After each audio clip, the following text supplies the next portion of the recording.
So hello, everybody. My name is Teresa Murad, and I'm the Director of Education and Diversity Programs at the Ecological Society of America.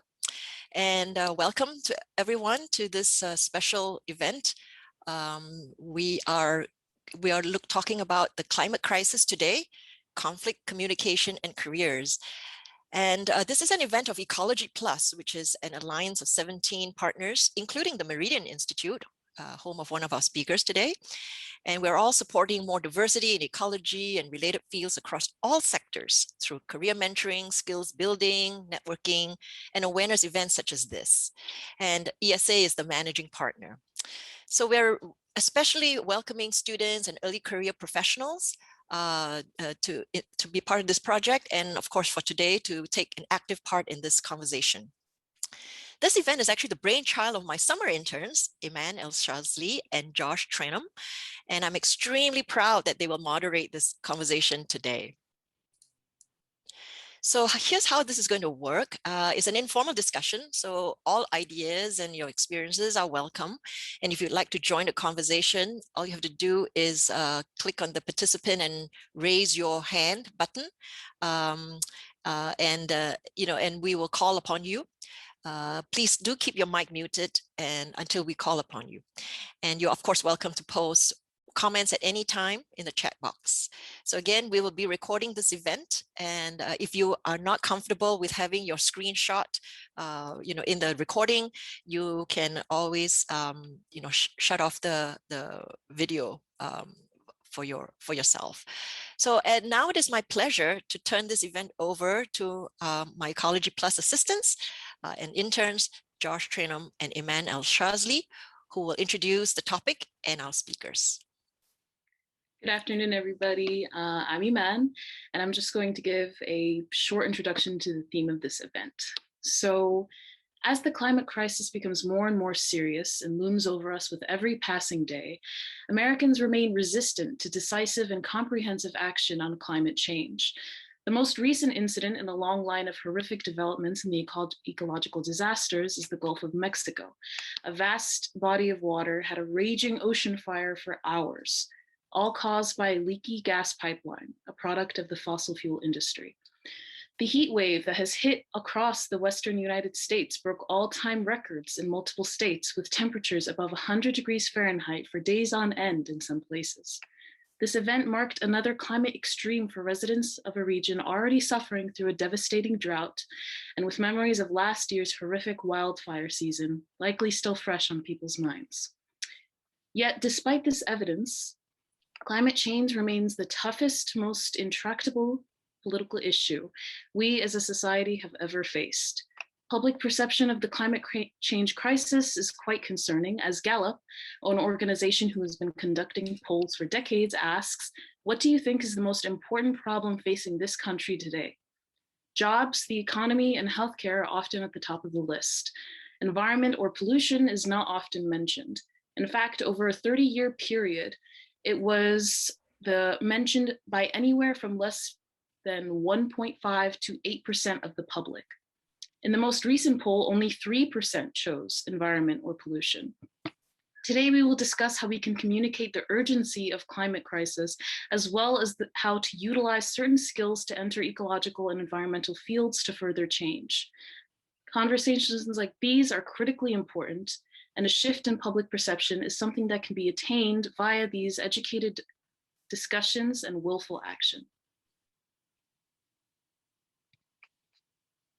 Good afternoon, everyone. So thank you, Iman, for that great introduction. So right now I'm going to put a link in the chat for everyone to submit their LinkedIn accounts just to help branch out and build your network. So can everyone see that in the chat? Awesome. So I would like to introduce our guest speakers here today. If either of you two would like to introduce yourselves and just give a short introduction. Dennis, do you want to go first? I'll go ahead.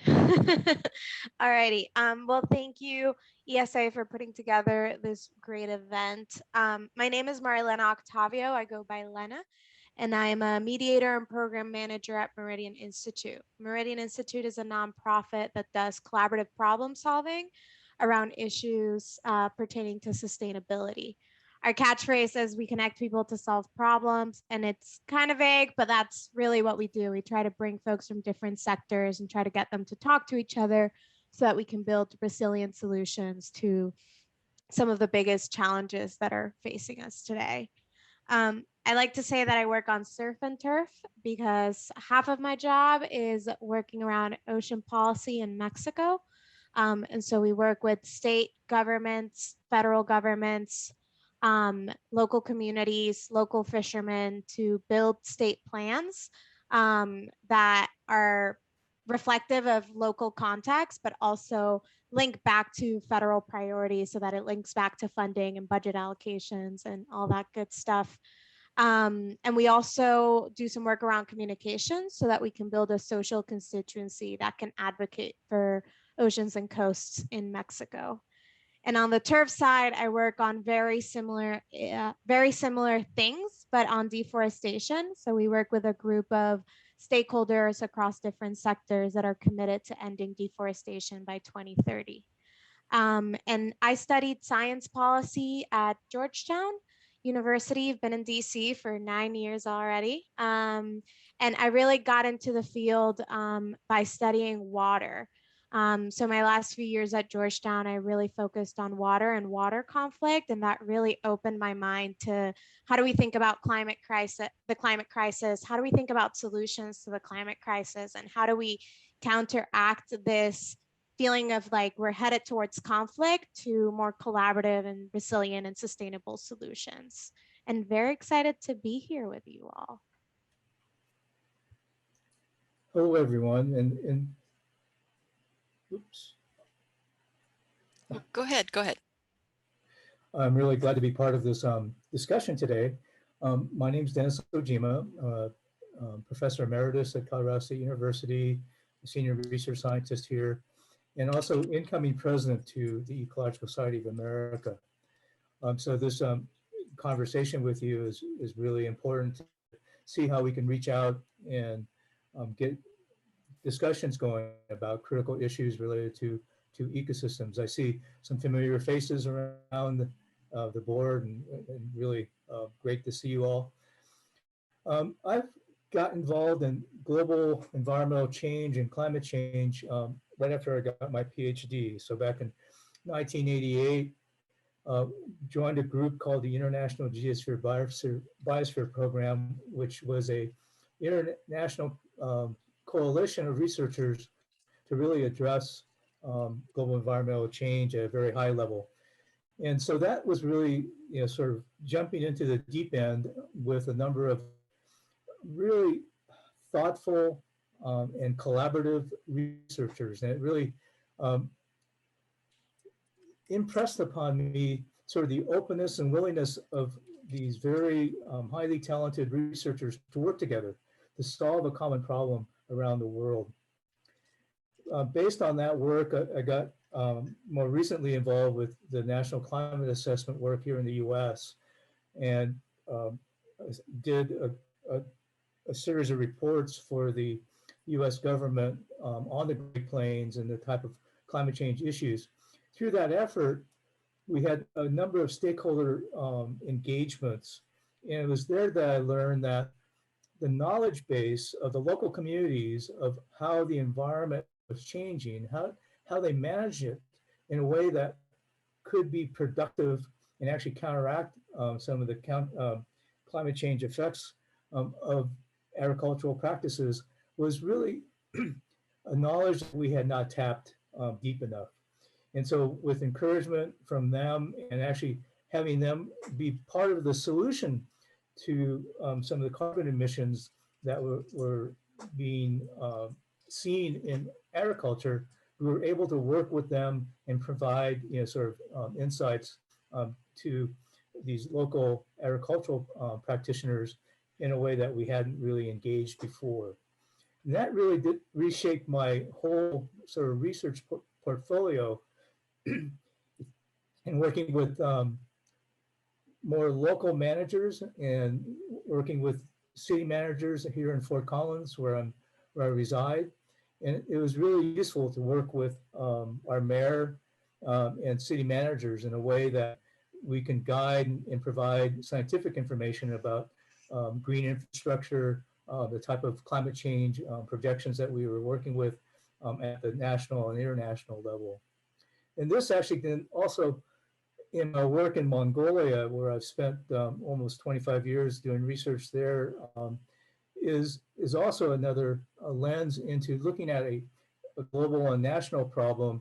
But then as the research progressed and understanding more of the pastoral system and the local needs of pastoralists, started working more closely with managers on the ground, creating bridges between the local conditions and local managers to the national level Minister of Environment and some of the NGOs that worked in the area to look at climate change. So, so this roadmap of my career and my experience in global environmental change was not something that I preordained. It sort of just happened. And so some of the things that, in thinking about your career paths, some of the things that drop in your lap as sort of serendipitous, being able to take advantage of those, being open to new ideas and working with new communities is something that, I'd love to talk to you more about. And if you have questions about it, we could definitely veer some of the conversation in that direction. Thank you so much. Josh and I are just gonna kick off the discussion with a few questions. So I'll ask first, just in general, when trying to inform others who may not be as cognizant or well-educated, how would you describe the climate crisis currently? And this is for both Dennis and Lena. I guess I'll take a first stab of it.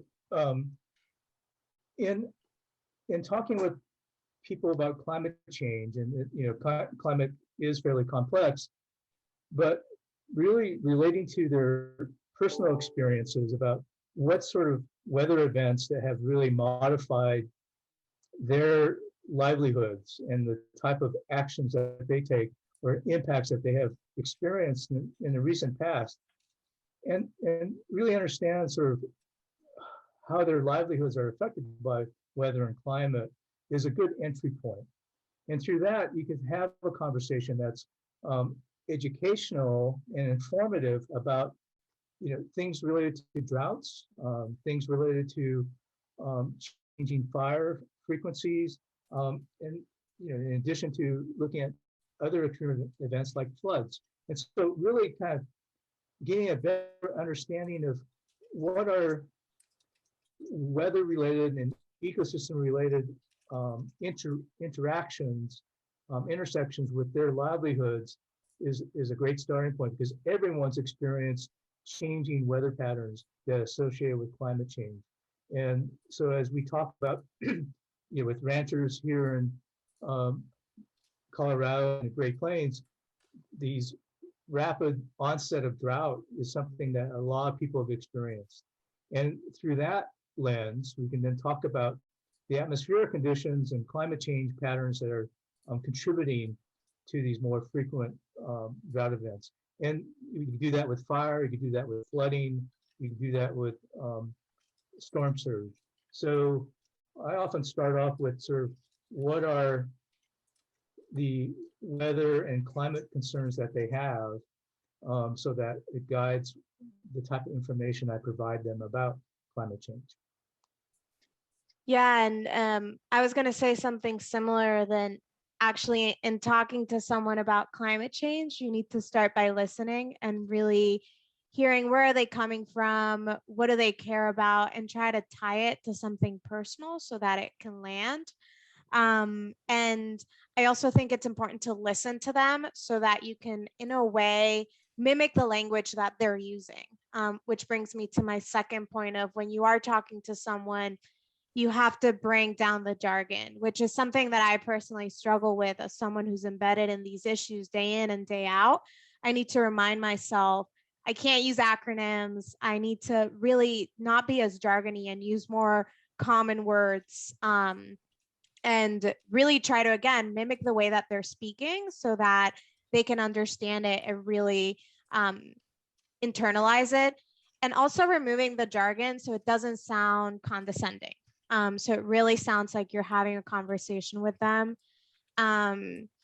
And something that my dad always told me, which I still bring to my work every day, is you win a conversation when you learn something. And that has really shaped how I approach those types of conversations. I try, we may leave disagreeing, we may still leave both thinking the same things that we thought from the get-go, but I'll have a much more nuanced understanding of the other position. And so I try to approach things in that way. And then the last thing I'll say about communicating the climate crisis is probably the hardest one for me, but reeling in the climate anxiety, because anxiety is not a motivator for action. And that's not to minimize climate anxiety. It is so real. I was agonizing this weekend over the floods in Germany and wildfire season out west. But again, anxiety isn't really a good motivator for action. So if you start there, you're just going to overwhelm the other person. And they're not going to know where to start. They might shrug their, they might be like, okay, there's nothing to do. We're, headed towards oblivion. And so really starting from a more positive place and talking about, there are these issues and we do need to act, but there is hope. We can do things. And so that's how I would approach it. Lena, I see there's a question in the chat by Tim Nettle. He asks, can you give some examples of a non-jargon but non-condescending language?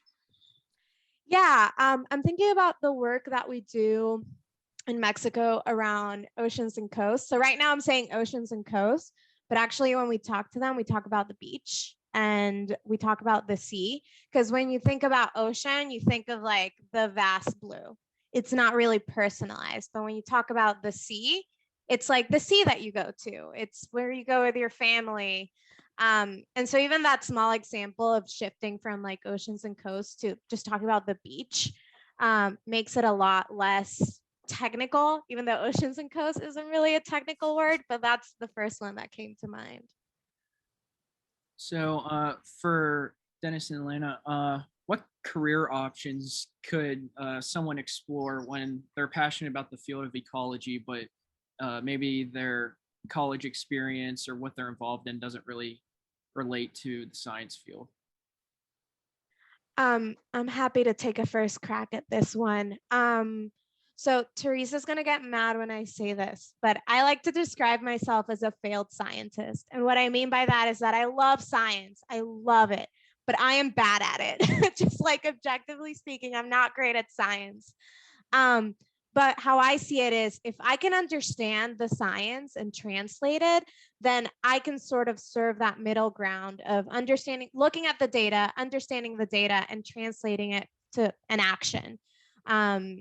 And so I think even for folks that don't have that solid or don't feel like they have that solid science background, there are tons of opportunities out there to enter the field. And so the first one that comes to mind is probably the one I can speak to the most, and it's the nonprofit sector. And there you have so many options, right? You have small nonprofits, big nonprofits, local, national, international.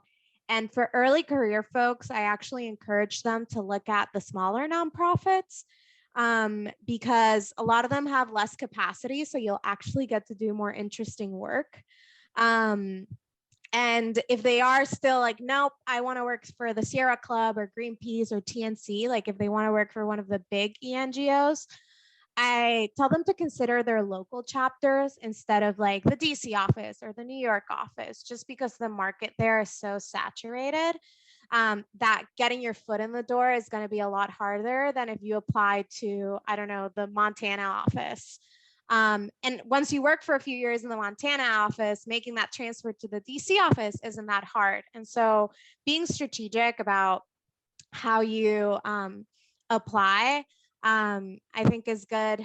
And I think also the sustainability has kind of entered the mainstream in many ways. So I think it isn't just the nonprofit sector, but I think there's lots of really interesting opportunities in the private sector. And I'm thinking of consulting. Most of the big and small consulting firms now have environmental consulting on their portfolio because they have to. People are increasingly talking about these issues. And there's also companies that are doing a lot of work. Their sustainability departments are becoming bigger.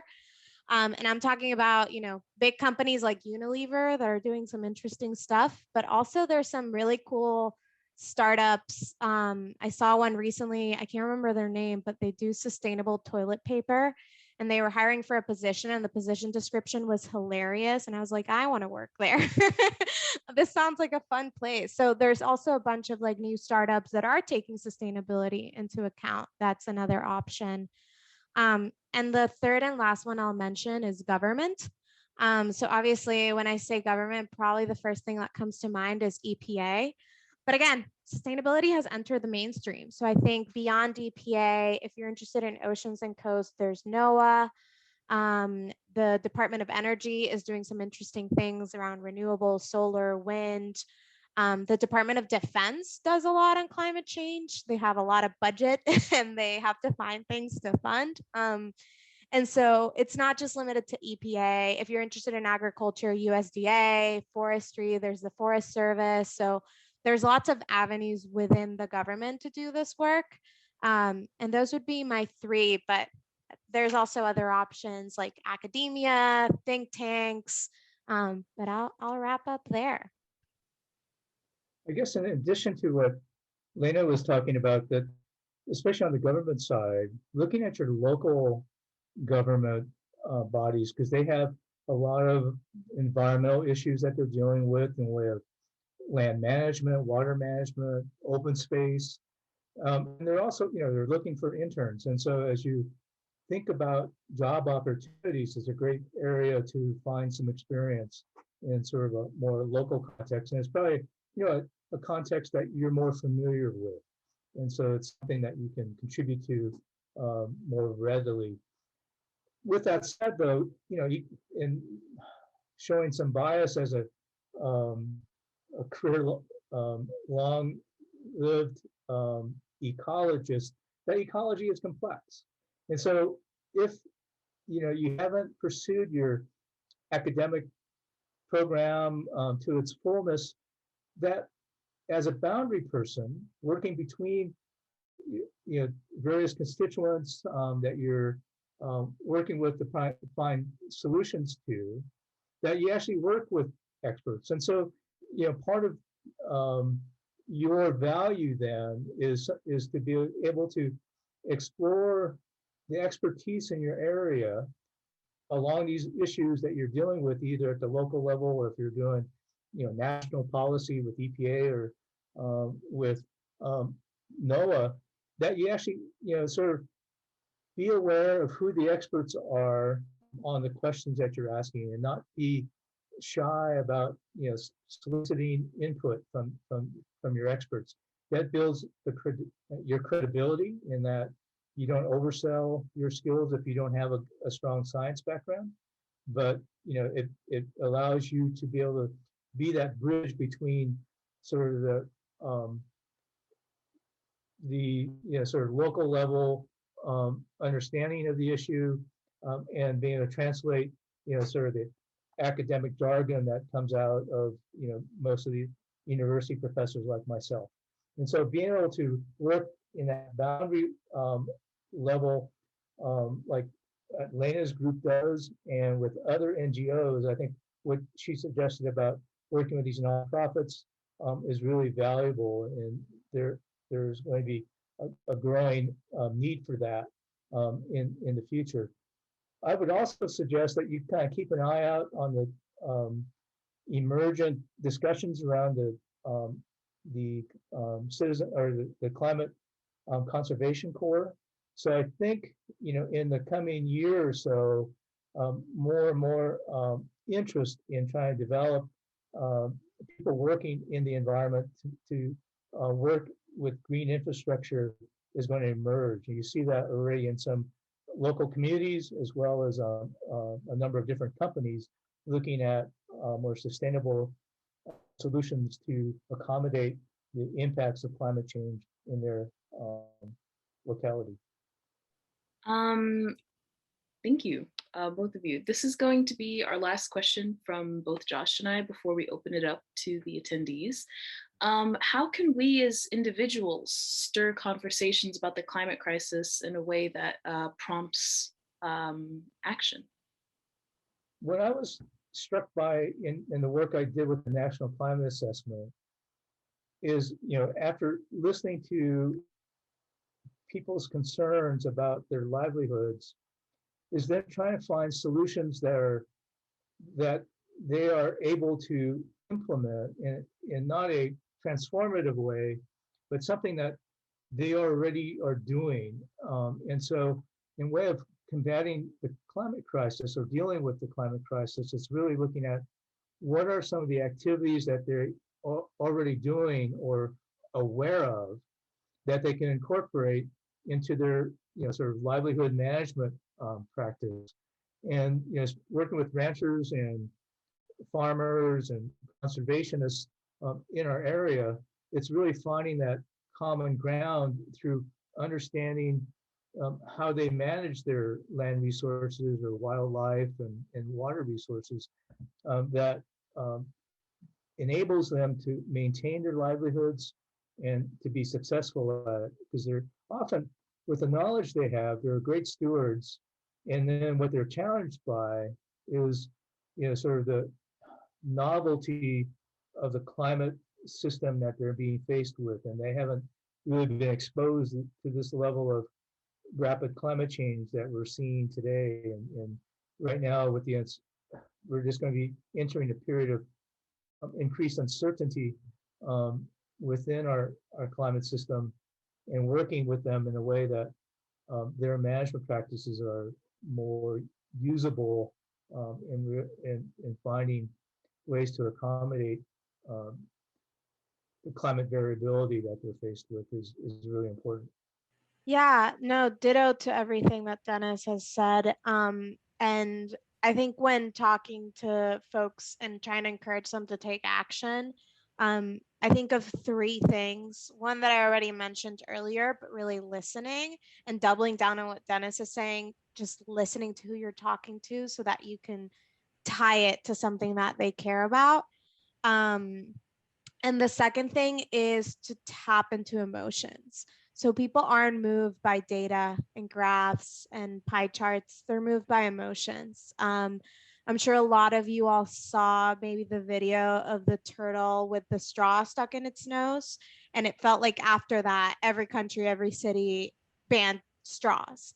It was pretty impactful. And it was impactful because that video really, you reacted to that video. There was like disgust and pain. So it tapped into an emotion that you had, and it motivated people to action. And so finding emotions to tap into is super important.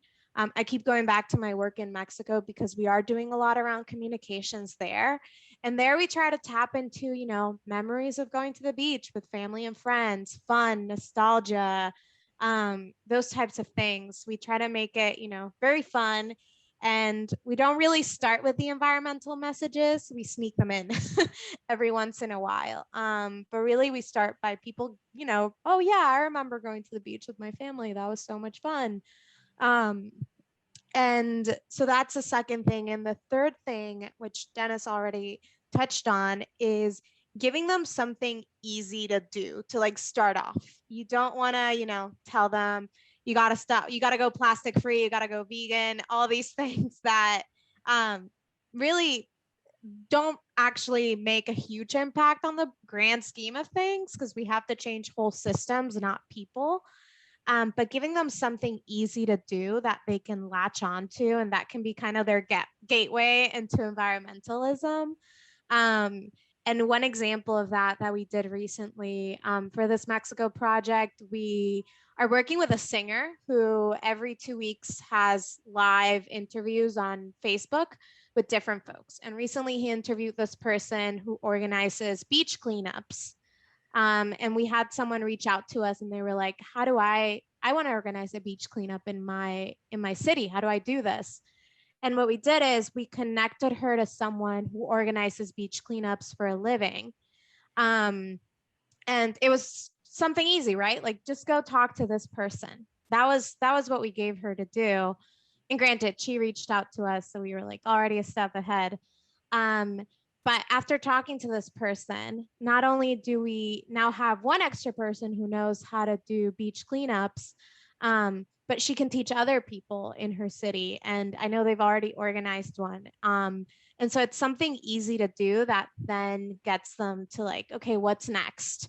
So those would be my 3 things: listen, tap into an emotion, and give them something easy to do to start off with.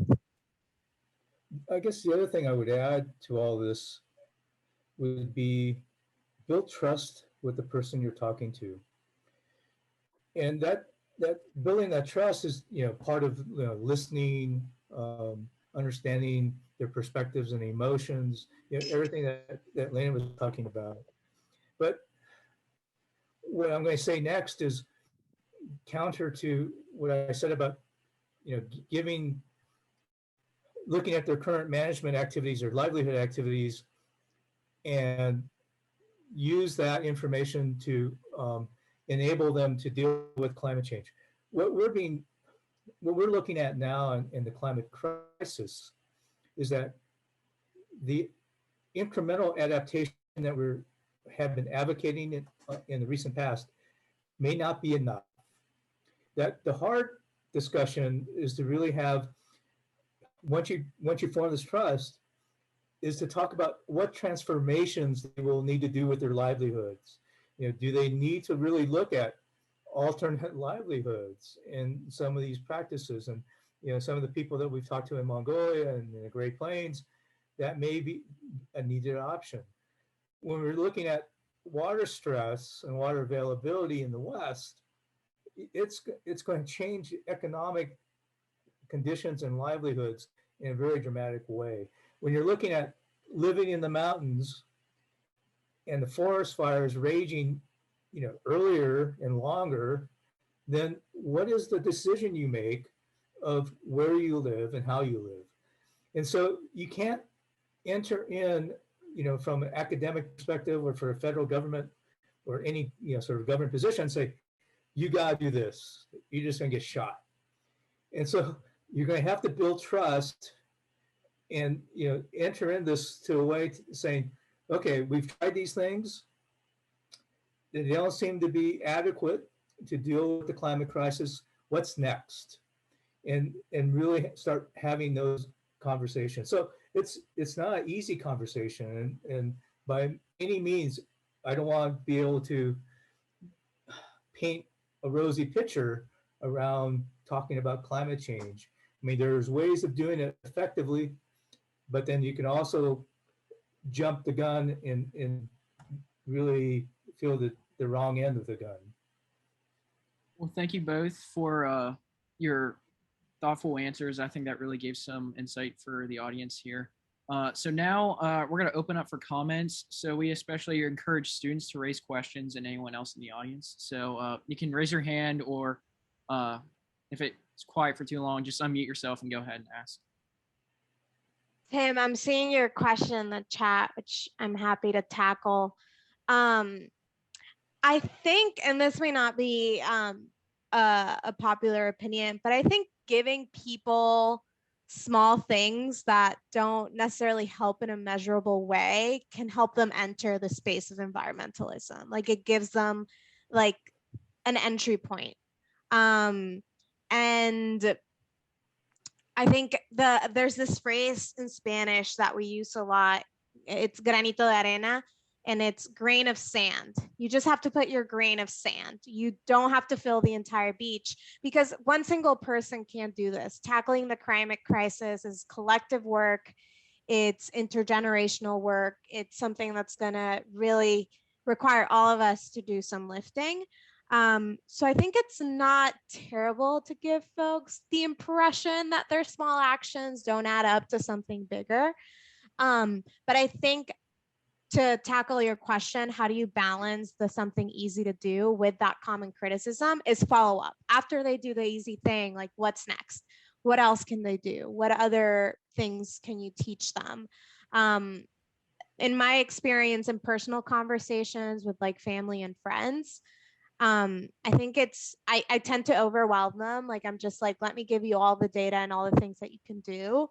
But I found it's way more effective where I'm like, actually, here's one small piece. And after you do that, reach back out, we'll talk, and following up with them to see what's next, what could be the next thing. So yeah, that's what I think. And among those small things that I do think have some impact is having folks call their representatives, and having folks write letters and, you know, show their representatives that they do care about those issues. That's super easy. That's just a phone call. But it does have a big impact. So yeah, that's how I think you balance that. So Lena, you brought up the idea of reaching out to your representatives, and I think at multiple levels, that's really important. And you'll find that, you know, despite opening remarks about how difficult it is for the political system in the United States to deal with climate change, there are actually a number of politicians and policymakers that have a good grasp of it, and they may not even though they speak against some of the climate actions, that internally they actually see what's happening to their own constituents and they're cognizant of what's happening. And so in conversations with policymakers, it's important to recognize their positions and who their constituents are, but also then provide factual information about how their constituents are being affected by climate change, whether it's sea level rise and storm surge, whether it's, you know, fires and droughts. You know, there are things that, as you talk to them, they're aspects of the people that they work for, they represent, that they want to hear about. And so they're, you know, especially if you're a member of their delegation or a member of their district or what have you, then they do listen to you at that level. And to double down on that, it is very hard at the federal level for the US government to do things, but at the state level, don't underestimate the power of a state government, right? Like everyone, when it comes to electric vehicles, everyone follows California standards because they're the highest standards. And so don't underestimate state government. They do a lot, and it's, like Dennis said, they do listen to their constituents because they have to. And so even though there's less hope at the federal level, I think getting involved locally can have a big impact. And especially for early career professionals, getting involved in like your local parks board, it's like super doable. And you'll gain so much from that experience. So definitely another thing I encourage. Just to get the ball rolling, maybe for other people to ask questions. This is something that I actually really wanted to ask. Why do we as a society, or maybe in this country specifically, why do we view something as broad and significant as like our climate as political territory? Like, why is that viewed as a political problem? I think it's an economic issue, that the fossil fuel industry is such a large dominant force in our political decision making that has overcome, you know, sort of rational thinking about the environment. I think as we turn things around and, you know, sort of looking at the infrastructure bill, looking at the jobs aspects of it in the current administration, looking at green industry, that as we become less dependent on the fossil fuel industry and we train the workforce within that industry into green jobs and create an environment where we have a living wage among our workers, I think then you'll see the conversation and the political will shift on that. But because energy was so inexpensive for decades, they really took a major hold on the political system, and financially they still have that very strong hold. And so they have distorted the language that we use in this country about what climate change is about. And so I'm hoping that with the current administration that they are able, with the infrastructure bill and green infrastructure and green energy efforts, that they can turn that conversation around. But Yeah, that's my personal view. So yeah, my gut reaction to your question was George W. Bush and the fossil fuel lobby. But I think, as Dennis put it, fossil fuel industry had such a strong grip on this country that there's an excellent documentary that I'm forgetting the name, where they really show how they bred climate denialism in this country.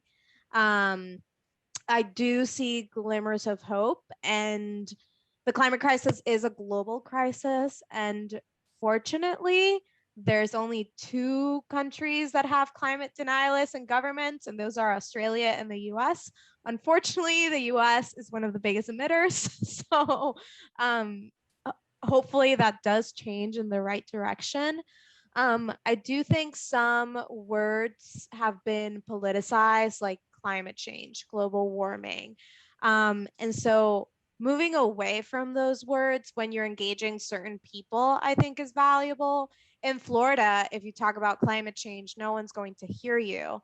But if you talk about sea level rise or hurricanes, they are going to hear you because they're living that day in and day out. And so I think finding new ways to talk about the issue might be able to bridge that political divide. And I just think we need more Republican voices speaking out about climate change so that their constituents listen. And those voices are super important. Recently, I was in a webinar and the head of the Soybean Association was like, yeah, I worked at USDA and we were told explicitly to not talk about climate change. That was a mistake. And I see that now. And now we are talking about climate change. And so I think those voices are so important. They should be more mainstream. Unfortunately, they're not. And hopefully that changes. But I do think there's glimmers of hope with like the infrastructure bill, talking about green jobs, going back to something that Dennis said earlier. People don't like to change, right? And so having them to think about how do I work in another industry can be really hard. So making that like really accessible. Another thing that we do in Mexico is we provide trainings for local fishermen to learn like accounting or budget management, so that in periods when you can't fish, they can go do something else and still, help their families, have a livelihood. And so maybe making those things more accessible so that folks do have access to alternative livelihoods. So yeah, we kind of veered off a little bit from your question, but hope that was helpful. Oh yeah, that was amazing. Thank you so much. And is the documentary called Merchants of Doubt? It is. Yes. Thank you, Bob. I'm definitely going to check that out. I love documentaries.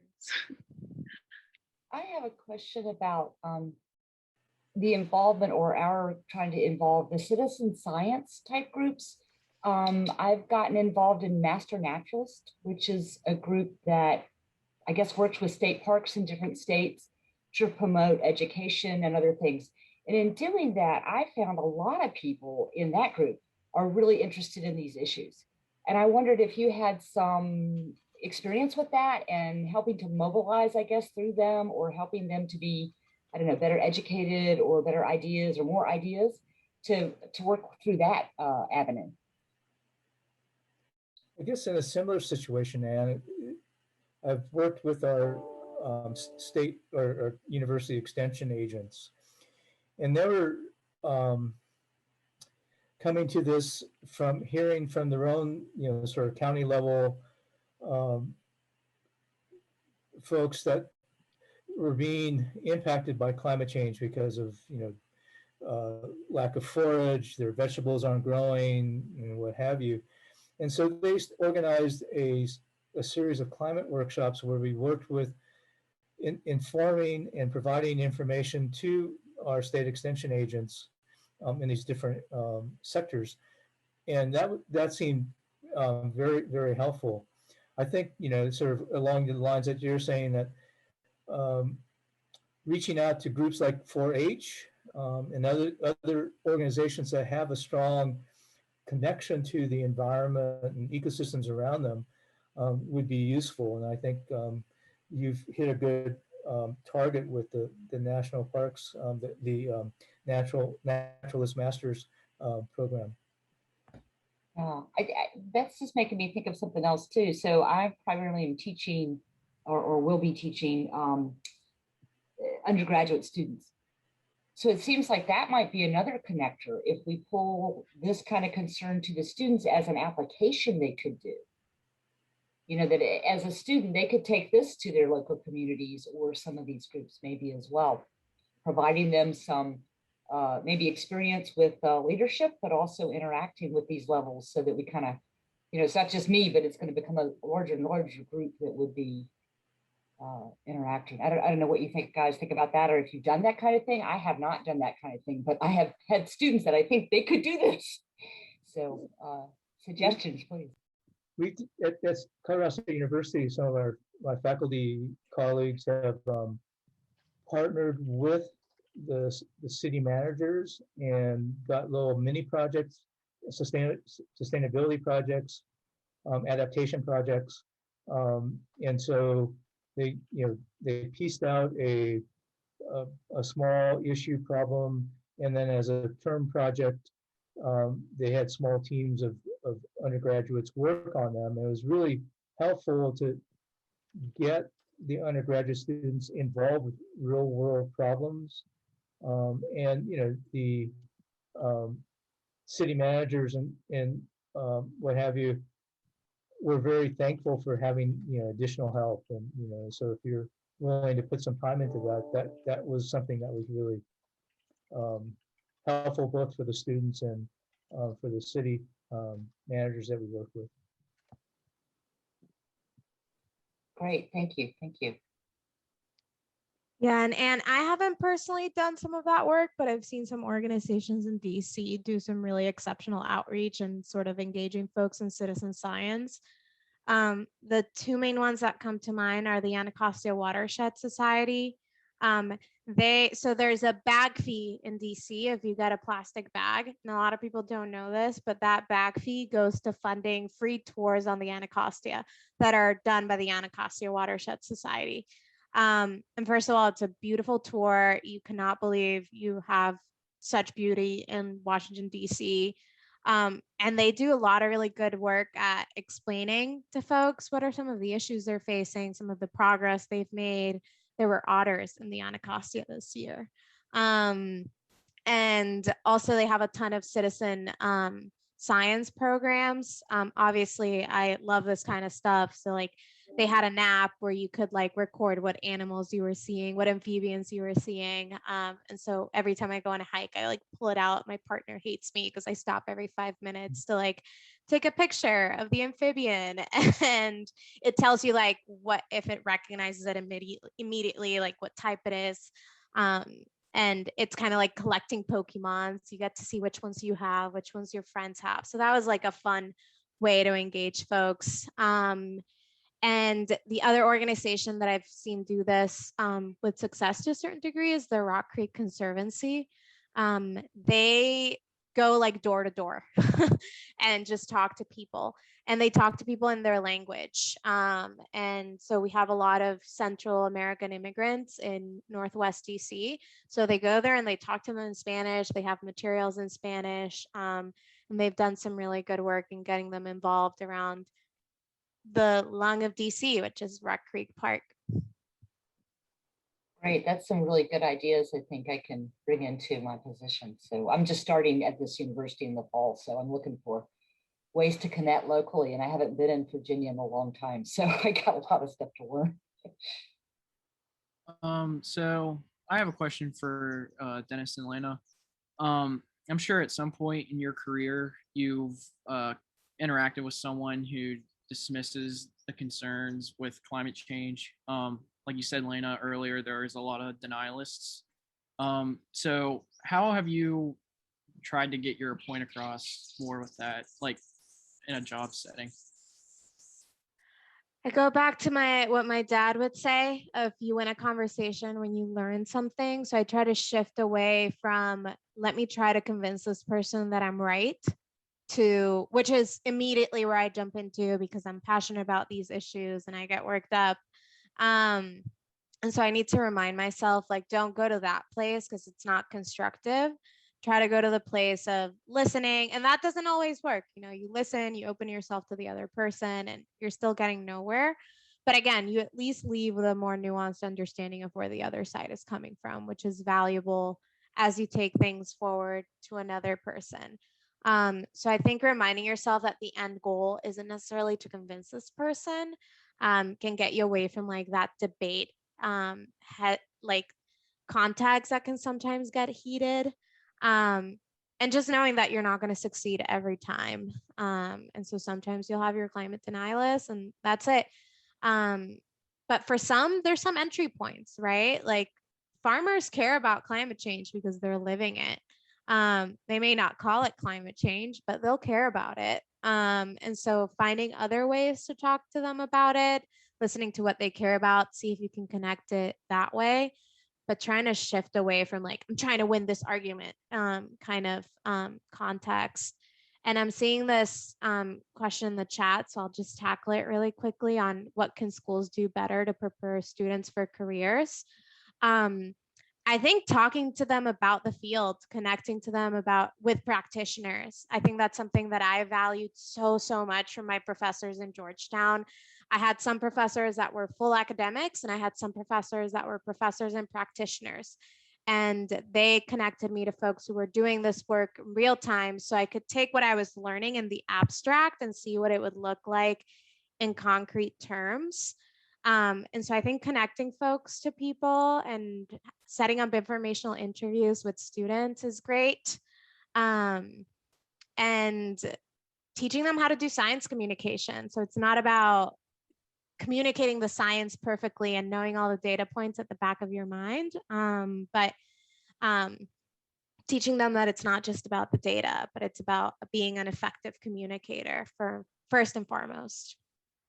I guess I would add that in many situations, people would admit that climate is changing. I mean, in a way that, you know, you talk about their experiences with current weather patterns, and they're seeing changes, things that are weird stuff is happening, right? And so it gets down to the root causes of it. And so where I get into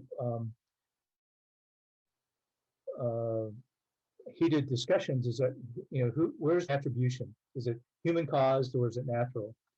And that's where it gets a little more difficult, because there are certain camps that just feel that human activities is too meager to really affect the climate system in an effective way. And that's where, if you find, you know, an opening where they're willing to listen and to see, you know, the science knowledge and facts put together in a logical pattern, then you have an opportunity of influencing or causing an individual to rethink what they think about climate change.